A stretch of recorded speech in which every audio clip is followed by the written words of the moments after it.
We're not going to muck around, we're going to get straight to it. Big story broken overnight involving doping in China before the 2020 Olympics in Tokyo. So the story is that 23 Chinese swimmers, including 3 gold medalists, tested positive to a banned substance before the Games. But the Chinese authorities decided nothing to see here, cleared them all. WADA said we're not going to investigate, so they were allowed to compete at the Olympics. 3 gold medalists amongst that group. Yeah. Look, it stinks because it is the same substance that Sun Yang was banned for 4 years for taking.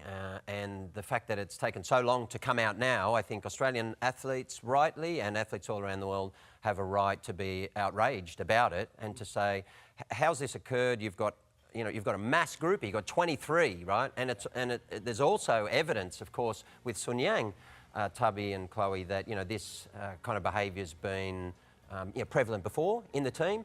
So it's extremely concerning, I think. Yeah, 23 is the problem for me, isn't it? Like, yeah. They're saying it's contamination, and there's talk about spice bottles and extractor fans and drains in a hotel room that showed up this substance. But 2 or 3, I think, well, maybe. But 23?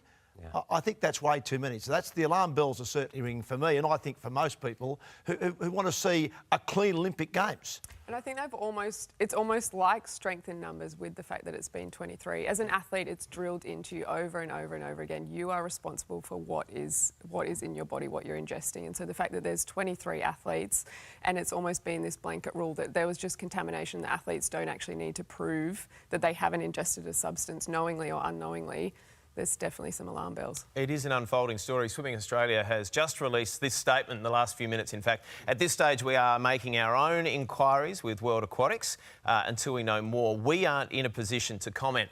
They aren't at this stage, but Ariarne Titmus, our Olympic champion, was this morning on the Today Show. She had this to say. I feel like we're a clean sport, we're a clean country, and sport's just not about participation and winning and having friends and having fun. It's also about respecting your competitors and respecting your sport, and I think that's what clean sport is. So if these claims are true, it's just disappointing, I think, for the Olympics, which is pure, and our sport, of course. Ariarne Titmus there on the Today Show earlier this morning. You just get the impression that this story's got a fair few legs in it over the next few days and weeks.